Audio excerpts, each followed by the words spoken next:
नमस्कार, मैं हूं आपके साथ अंकिता पाल। बुलेटिन की शुरुआत करते हैं। सीएम योगी ने प्रदेशवासियों को एक खास संदेश दिया है। यहां पर अगला वर्ष 2026 में प्रवेश का समय है। 2025 का वर्ष नए माध्यम के लिए किया जाएगा याद। टेक्नोलॉजी, एआई और डेटा में नवाचार के लिए रहेगा याद। तो इस वक्त की बड़ी खबर आपको बता दें, जहां पर उत्तर प्रदेश भविष्योन्मुखी विकास के नए मानक जो है वो गढ़ रहा है और ऐसे में प्रदेश में सुशासन के राज ने ब्रांड यूपी को सशक्त किया है। उत्तर प्रदेश अब निवेशकों के विश्वास का राज्य बन गया है। सीएम योगी ने युवाओं से की है 2026 में विशेष संकल्प की अपील।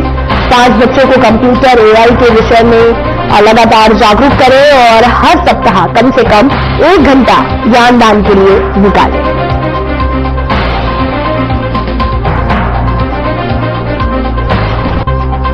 तो इस वक्त की बड़ी खबर आपको बता रहे हैं लखनऊ से, जहां पर प्रदेश में सुशासन के राज में ब्रांड यूपी को सशक्त किया है। उत्तर प्रदेश अब निवेशकों के विश्वास का संकल्प लिया है। संकल्प की अपील की है। 5 बच्चों को कंप्यूटर, एआई और योगी की पार्टी। यहां पर यह अगला जो वर्ष है वो 2026 में प्रवेश का समय है। सीएम ने प्रदेशवासियों को खास संदेश भी दिया है।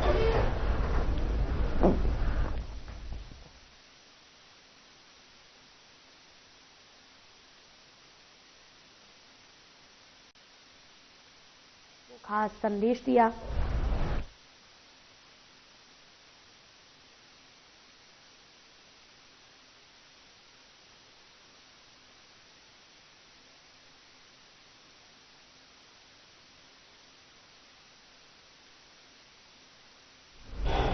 साधना समूह के विकसित भारत 2047 पर उत्तर प्रदेश की भूमिका पर विशेष चर्चा हुआ, जहां पर क्राउन प्लाजा नोएडा मयूर विहार में कार्यक्रम का आयोजन किया गया, जिसमें आचार्य शैलेश तिवारी शामिल हुए। उनमें चैनल हेड ब्रिजमोहन सिंह रघुवंशी ने चर्चा की। इस दौरान उन्होंने क्या कहा, आपको सुनाते हैं। मुझे लगता है कि आचार्य शैलेश तिवारी जी को किसी इंट्रोडक्शन की उतनी जरूरत नहीं है, क्योंकि रात्रि 8 बजे से लेकर 10 बजे तक आप देश के में किसी भी चैनल को खास तौर से अगर आप उनको स्विच ऑन करेंगे तो आप आचार्य शैलेश तिवारी जी को पाएंगे जरूर। और अपने धर्म की बात को जितनी बेबाकी से इन्होंने रखा है और बहुत विरोध भी झेला है, बहुत कष्ट भी झेला है, लेकिन अपने धर्म को उन्होंने स्थापित किया। और मैं आपको बताते चलूं, अगर आज इनको साधना परिवार अपने मंच पे बुलाता है और वर्तमान परिवेश में इनको इस देश के सबसे सर्वोत्तम और सबसे बड़े व्यवसायी भी कोई बुलाए तो इनका मंच यह है कि मुझे किसी प्रलोभन में किसी के पास नहीं जाना। लेकिन आपका आज एक धार्मिक चैनल है और आपके माध्यम से लोगों तक मेरी बात पहुंचेगी, इसलिए मैं आपके प्रोग्राम में जरूर आऊंगा। और आज इनके लगभग 6 चैनल्स पे प्रोग्राम्स हैं, लेकिन आचार्य शैलेश तिवारी जी ने मुझे समय दिया। सर, आपका बहुत बहुत धन्यवाद और मैं इसके लिए आपका बहुत ऋणी रहूंगा, क्योंकि आपने मंच पे आपने बात आप यहां पे आए। सर, विकसित भारत 2000। धन्यवाद ब्रिजमोहन जी, आपने मुझे मौका दिया। सबसे पहले यहां उपस्थित सभी महानुभावों को मैं हार्दिक अभिनंदन करता हूं। विशेष तौर पर हमारे बड़े भाई गार्जियन स्वरूप रवि तिवारी जी को मैं अभिनंदन करता हूं और यहां पर उपस्थित सभी देवतुल्य महानुभावों को, लक्ष्मी स्वरूपा देवियों को अभिनंदन करता हूं। आने वाला वर्ष 2026 आप लोगों के जीवन में खुशियां लाए, आप लोग आरोग्यपूर्ण रहे, ऐसी कामना करता हूं। धन्यवाद ब्रिजमोहन जी, आपने अपने इस स्टेज पर मुझे मौका दिया राष्ट्र के बारे में बोलने के लिए। और जो पिछली 11 वर्षों से मोदी सरकार जी का काम है, उस पर मुझे लगता है आप चर्चा करेंगे। आप आगे प्रश्न पूछें। सर, 2014 के बाद से आचार्य जी देश में धर्म को लेकर के 2 हिस्से बन गए। एक बड़ा हिस्सा कहता है कि धर्म जरूरी है, ईश्वर जरूरी है। एक दूसरा हिस्सा कहता है कि ये पाखंड है। क्या कहेंगे आप इसमें? देखिए, ईश्वर के बिना सब कुछ नश्वर है, लेकिन ईश्वर के बिना कुछ भी संभव नहीं है। यहां तक कि एक पत्ता भी हिलता है तो बिना ईश्वर की अनुमति से नहीं हिलता। देखिए, कुछ लोग बोलते हैं भगवान नहीं है। आप बता दो कि कैसे भगवान है, तो मैं आपको प्रूफ करके बता रहा हूं कि आपको यहां हवा नहीं दिख रहा है, इसका साइज नहीं दिख रहा है, वजन नहीं दिख रहा है, लेकिन इसी ऑक्सीजन को एक सिलेंडर में डाल देते हैं तो उसका वजन भी दिखता है, उसको लिक्विड रूप में भी आप देख सकते हैं। ठीक उसी प्रकार ईश्वर अनुभूति का एक ऐसा दिव्य स्वरूप है जिसे हम हर पल महसूस करते हैं। अपने मन के अंदर ईश्वर का वास समझते हैं, और यह शरीर नश्वर है। जिस समय मनुष्य के शरीर के अंदर वायु का आगमन बंद हो जाए तो वह नश्वर बन जाता है। इसलिए ईश्वर जो है वह जगत के पालनहार हैं, जगत के अविनाशी हैं, जगत के भाग्य विधाता हैं। जो लोग ईश्वर को नहीं मानते हैं वह स्वयं को नहीं जानते कि वह इस धरती पर क्यों आए हैं। जैसे पशु पक्षी लोग आते हैं और निकल जाते हैं, कुछ जीव जंतु आते हैं निकल जाते हैं, कीट पतंग आते हैं निकल जाते हैं, वह ईश्वर को नहीं समझ पाते। ठीक उसी प्रकार वह मनुष्य ईश्वर को नहीं समझ सकता तो वह कीट पतंग से भी बदतर है। मेरा ऐसा मानना है कि ईश्वर को मानने वाला और ईश्वर को नहीं मानने वाला, जो नहीं मानने वाला है वह भी जब संकट में होता है तो ईश्वर को ध्यान करता है, ईश्वर को जपता है, ईश्वर से गुहार लगाता है। अगर किसी व्यक्ति को शरीर में दर्द हो, भले ही वह भगवान को नहीं मानता, उसके ऊपर बहुत सी बड़ी कठिनाइयां आती है तो ईश्वर को जरूर ध्यान करता है। मेरा मानना है कि ईश्वर के नहीं मानने वाले ना के बराबर हैं और जो ना हैं वह मनुष्य रूपी नहीं के बराबर ही हैं। और जो 2014 की बात कह रहा हूं, निश्चित तौर पर 2014 के बाद पूरे भारत में एक जन जागृति आई है। जब मंदिर में लोग नहीं जाते थे, सुनसान हुआ करता था, आज मंदिरों में इतना जगह है। मैं भारत के करीब करीब सभी मंदिरों में गया हूं।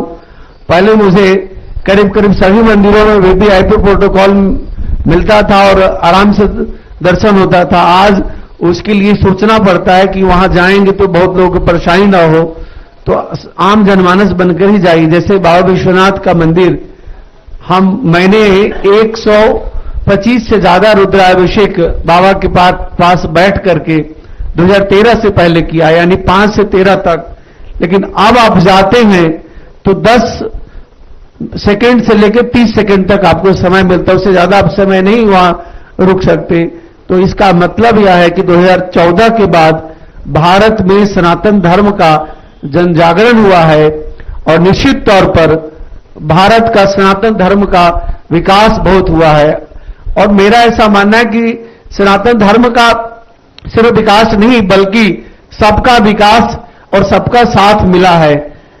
देखिए, जैसे राम मंदिर का निर्माण हुआ, निर्माण होने के बाद 2024 में उद्घाटन हुआ, तो आप जान लीजिए कुछ लोग बोलते हैं कि क्या हो गया, क्यों हुआ और उससे क्या फायदा, कोई हॉस्पिटल बन जाता।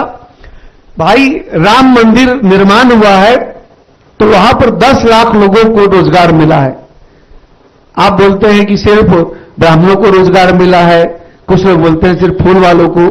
सिर्फ फूल वालों को और ब्राह्मणों को नहीं रोजगार मिला है, वहां कंस्ट्रक्शन बढ़ गया है, वहां रोड बन गया है, वहां पर बिजली की खपत बढ़ गई है, वहां पर जो मिठाई है, फूल है, उसके अलावा पर्यटन के लिए 5 स्टार होटल हैं, सामान्य छोटे बड़े होटल हैं, मझले होटल हैं।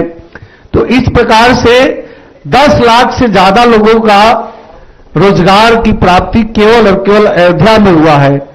और जैसा मैंने इकोनॉमिक्स का विद्यार्थी रहा हूं, मैंने एमए इकोनॉमिक्स किया है, मैंने ज्योतिष पर विशेष वैदिक तंत्र पर आचार्य की पढ़ाई की है, मैंने पत्रकारिता की भी पढ़ाई आईआईएमसी से किया है। तो मेरा जो आकलन है कि 50,000 करोड़ से ज्यादा 5 साल में केवल और केवल राम मंदिर और बाबा विश्वनाथ जी के मंदिर से आवागमन व्यापार का हो रहा है, 50,000 करोड़ से ज्यादा का। तो यह सब केवल और केवल राम मंदिर के निर्माण से हुआ है, काशी के कॉरिडोर से हुआ है। और सिर्फ काशी का कॉरिडोर ही नहीं बना है, आप देखिए कि 2014 के बाद उज्जैन महाकालेश्वर का कॉरिडोर बना है, केदारनाथ का जिस तरह से भीषण आपदा आई थी उसके बाद से नवनिर्माण हुआ है, बद्रीनाथ जी का नवनिर्माण हुआ है, हमारे बाबा विश्वनाथ जी के पास ही नजदीक में विंध्यवासिनी माता के विंध्याचल में हुआ है निर्माण, मिर्जापुर में। और सिर्फ हम यही नहीं कह सकते, सनातन धर्म में बहुत बड़ा जन जागृति आई है। आप उत्तर से दक्षिण, पूरब से पश्चिम, यानी उत्तर से आप मां वैष्णो देवी से कह दें और दक्षिण में आप रामेश्वरम तक कहें, सब जगह निर्माण हुआ है, सब जगह उत्थान हुआ है, नव निर्माण हुआ है और सनातन की जन जागृति हुई है। कहीं न कहीं इसका श्रेय हमारे देश के यशस्वी प्रधानमंत्री नरेंद्र मोदी जी को जाता है और उत्तर प्रदेश में उत्तर प्रदेश के यशस्वी मुख्यमंत्री योगी आदित्यनाथ जी को जाता है। सिर्फ और सिर्फ लोगों को लगता है, बहुत लोगों ने कहा था कि हॉस्पिटल चाहिए था, तो हॉस्पिटल भी बनेगा। राम मंदिर बन गया तो मंदिर के लिए हॉस्पिटल भी बनता है, मंदिर के लिए गरीब बच्चों के लिए विद्यालय भी बनता है, संस्कृत विद्यालय भी बनता है, पशु चिकित्सालय भी बनता है। इसके अलावा फ्री का भोजनालय भी होता है, फ्री का धर्मशाला भी होता है। तो इस प्रकार से मानव कल्याण के लिए धर्म जरूरी है। धर्म के बिना जीवन अधूरा है और धर्म धारण करने का चीज है। धर्म जो है वह सत्य को धारण करता है, अहिंसा को धारण करता है, आस्थे को, अपरिग्रह को और साथ ही साथ सेवा भाव को धारण करता है। तो साल 2014 के बाद जिस तरह से हमारे भारत भूमि में जन जागृति हुई है और आने वाला 2047 जो हमारा है उसमें हमारे साधु संतों की महत्वपूर्ण भूमिका है। एक, जाति पाति के बीच जो मतभेद है उसको दूर करने का, दूसरा स्वदेशीकरण का, तीसरा धर्म की जागृति का, तीसरा चरित्रवान बनने का। आज धर्म के माध्यम से आने वाले 2047 को विकसित राष्ट्र बनाने के लिए साधु संत महात्मा नव युवा पीढ़ी को जन जागृति करके, उनको मोटिवेशन करके चरित्रवान बनने का, नशा मुक्त होने का। आज जिस तरह से पंजाब राज्य नशा से ग्रसित है, पूरा पंजाब राज्य नशा से ग्रसित है और जिस तरह से वहां धर्मांतरण हो रहा है, यह बहुत बड़ा चिंता का विषय है। मैं देख रहा हूं कि कुछ सरदार भाई लोग, सिख भाई लोग पगड़ी पहन करके और जिस तरह से क्रिसमस सेलिब्रेशन कर रहे हैं, जिस तरह से बहुतायत में बहुत तेजी से हिंदू भाई लोग क्रिश्चियनिटी में कन्वर्ट हो रहे हैं, यह कन्वर्जन बहुत बड़ा चिंता का विषय है। तो इस पर भी हमारे साधु संत लोग ध्यान दे रहे हैं और जन जागृति करेंगे। साथ ही साथ आपने देखा कि कैसे 2025 में महाकुंभ का आयोजन योगी आदित्यनाथ जी के प्रताप और प्रभाव से किया गया। पूरे विश्व के 60 करोड़ से ज्यादा लोग वहां आकर के उस महाकुंभ में डुबकी लगाए।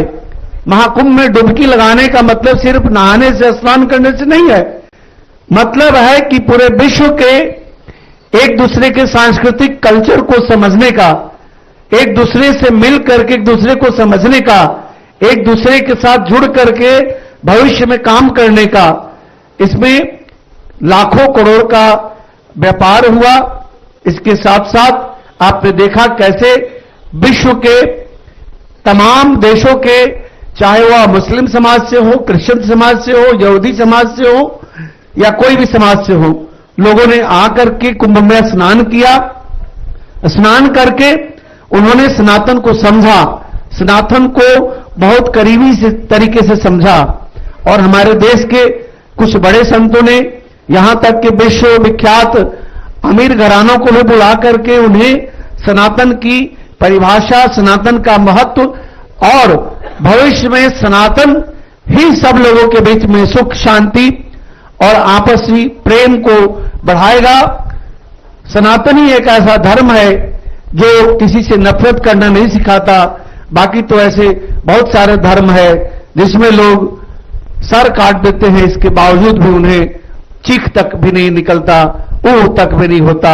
लेकिन सनातन धर्म ही एक ऐसा धर्म है जो आपसी प्रेम, सौहार्द और स्त्रियों के अंदर मातृत्व, स्त्रियों के अंदर भगिनी और बहन की प्रेरणा देता है।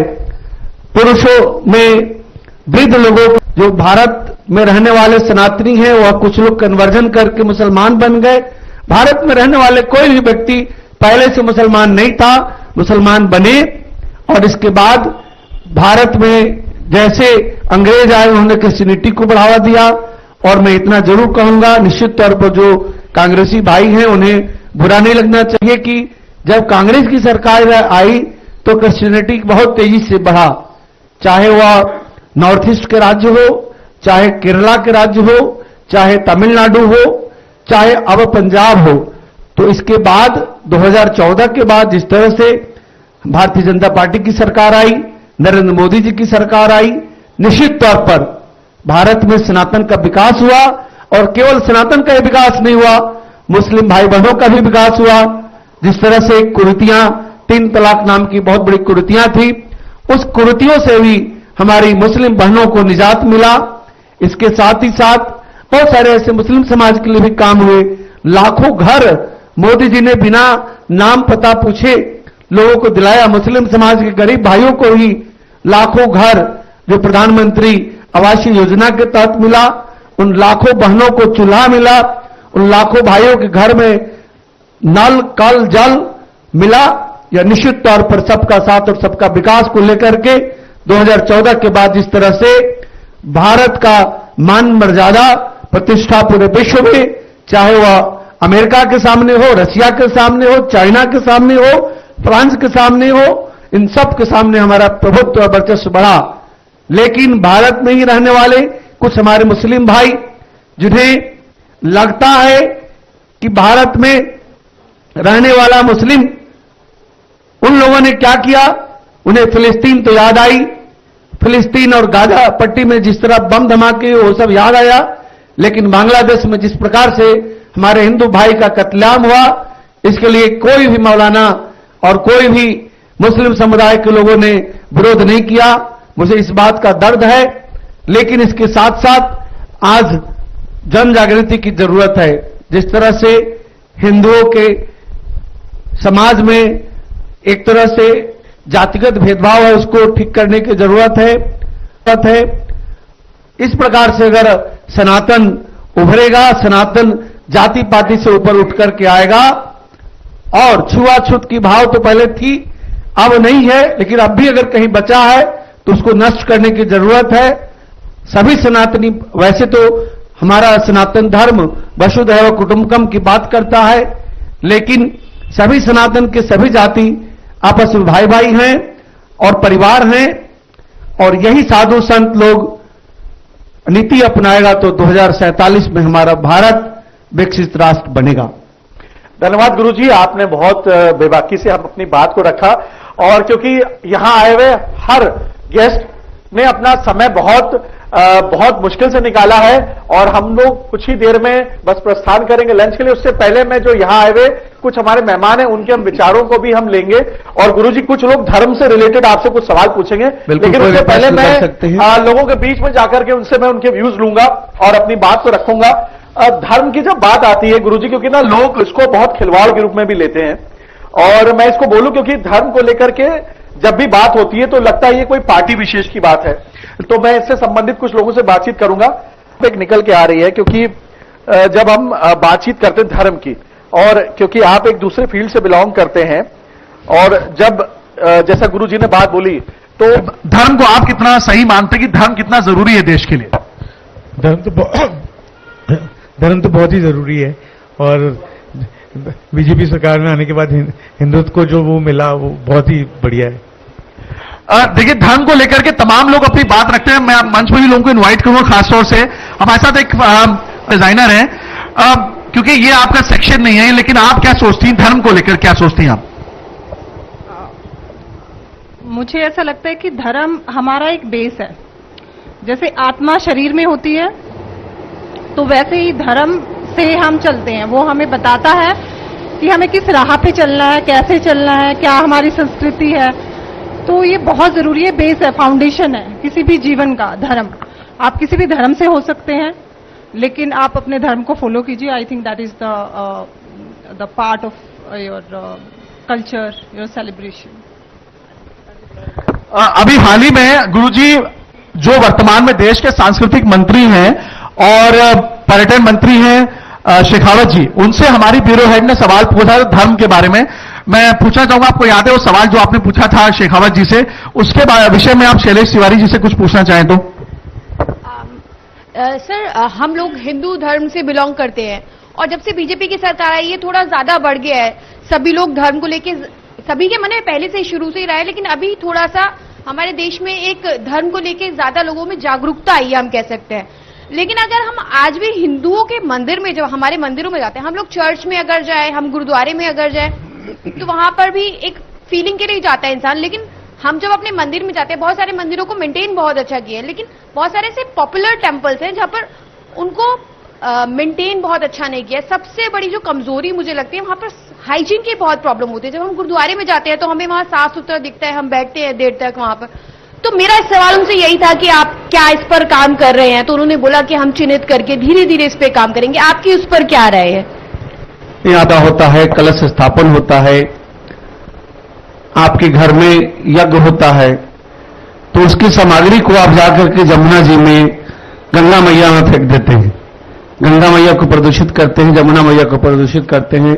ठीक उसी प्रकार आपने पूजा का फूल, कुछ सामग्री, कुछ पॉलिथीन है तो नजदीक में जाकर के कूड़ेदान में न डाल करके उसको पार्क में डाल देते हैं, गंदगी फैलाते हैं। ठीक उसी प्रकार मंदिरों में भी जिस तरह से हमारे हिंदू धर्म के मंदिरों के बाहर जो बेगर हैं, भिखारी हैं, और जगहों पर उतना भिखारी लोग नहीं होते, जो असक्षम लोग हैं, तो आज जरूरत है समाज में लोगों को जनजागृति करके जो भिखारी वर्ग हैं उनको सेवा देना, उनको ऐसा सबल कर देना कि ताकि वो जहां पर हैं वहां थोड़ा अपने आप को मजबूती करके वहां गंदगी ना फैलाएं, तो जनजागृति होगी। और साथ ही साथ खुद को बदलना होगा। आप मंदिर में जाते हैं, वहां गंदगी हम आप ही करते हैं, तो हम आप अगर जनजागृति पैदा करेंगे और साथ साथ अगर सरकार भी जागृत होती है, सबसे पहले तो खुद की जागृति करना है कि हम कहीं भी जाते हैं धार्मिक स्थल पर तो वहां गंदगी नहीं फैलाएंगे, अगर कुछ लेकर गए पॉलिथीन नहीं फेंकेंगे, कूड़ा नहीं फेंकेंगे, तो खुद की बदलाव से सबके अंदर बदलाव आएगा, जनजागृति आएगी। निश्चित तौर पर आप गुरुद्वारे जाते हैं तो आपको शुद्धता का महसूस होता है, अनुभूति। लेकिन आप सिर्फ उत्तर भारत की बात कर रही है, आप दक्षिण भारत में तिरुपति बालाजी जाइए, वहां की सफाई देखिए, आप सिद्धि विनायक जाइए, वहां की सफाई देखिए, आपको जाना है काशी विश्वनाथ जी जाइए, वहां की सफाई देखिए। जो आमतौर से घर के नजदीक जो बहुत प्रसिद्ध मंदिर नहीं है, वहां कहीं गंदगी होती है, तो वहां के आम जनमानस का जरूरत है, वहां के लोकल लोगों की जरूरत है कि उसकी सफाई करें। हम अपने घर की सफाई खुद नहीं करेंगे तो बाहर से कोई करने वाला नहीं आएगा, इसलिए जन जागृति बहुत जरूरत है। आचार्य जी, आखिरी बस सवाल एक लेंगे, उसके बाद से फिर हम दूसरे गेस्ट को मंच पर बुलाएंगे, क्योंकि सबको।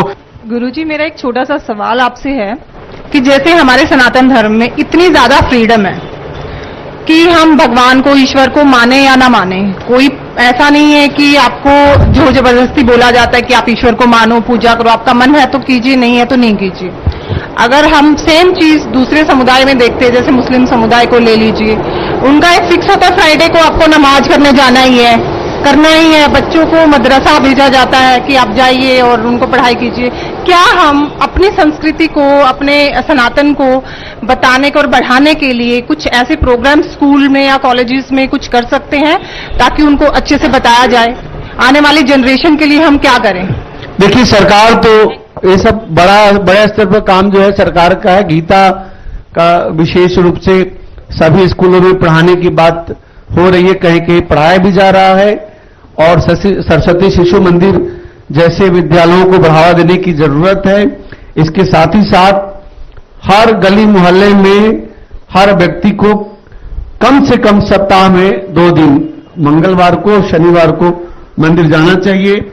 आज जो बहुत बड़े बड़े मंदिर हैं वहां पर तो लाखों की भीड़ है, वहां पर दर्शन के मौके नहीं मिल पा रहे हैं, लेकिन जो आपके घर के नजदीक के छोटे छोटे मंदिर हैं वहां पर लोग नहीं जा रहे हैं। वहां पर तो स्थिति है कि लोग टेप रिकॉर्डर में आरती कर रहे हैं, आरती करने वाला भी लोग नहीं है। तो आज जन जागृति की जरूरत है। जब जन जागृति होगी, जब लोग समझेंगे कि हम जैसे मुस्लिम समाज के लोग हर शुक्रवार को जुम्मे का नमाज करते हैं जाकर के मस्जिद में, चर्च में हर रविवार को करते हैं, ठीक उसी प्रकार अगर प्रतिदिन शाम को अपने घर के नजदीक के मंदिर में 5 मिनट भी अगर हम समय दें, वहां की आरती में हम सहभागी हों, तो निश्चित तौर पर सनातन धर्म में जन जागृति होगी और आपसी जो प्रेम है वह बढ़ेगा। जाति पाति का भेदभाव को दूर करना होगा।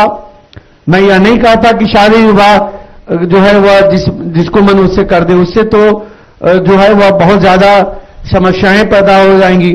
समस्याएं यह होंगी कि अधिकतर जो है वह मिक्सिंग हो जाएगा ब्रीडिंग का। मेरा मानना है कि शादी विवाह खान पान अपने अनुसार करें, लेकिन देवी देवताओं का उपासना, जैसे अभी महाकुंभ में आपने देखा करोड़ों लोग एक दूसरे के साथ जाकर के स्नान करते हैं, कोई किसी की जाति नहीं पूछता, कोई किसी की गरीबी अमीरी नहीं पूछता। ठीक उसी प्रकार मंदिरों में भी व्यवहार होना चाहिए। जैसा छठ की पूजा होता है, हमारा बिहार उत्तर प्रदेश आज पूरे विश्व में छठ मनाया जा रहा है। छठ की उपासना में कोई जाति पाति का भेद नहीं होता, कोई गरीब अमीर का भेद नहीं होता। ठीक उसी प्रकार इन सब भेद को मिटा करके प्रतिदिन 5 मिनट का समय निकाल करके मंदिर जाने की जरूरत है, तभी सनातन की मजबूती होगी। धन्यवाद। धन्यवाद गुरुजी, आपने हमको समय दिया और हम अपने दूसरे गेस्ट को बुलाएंगे क्योंकि सब लोग फिर अब लंच के लिए। धन्यवाद मोहन जी, बहुत बहुत धन्यवाद आपका गुरुजी जो है। और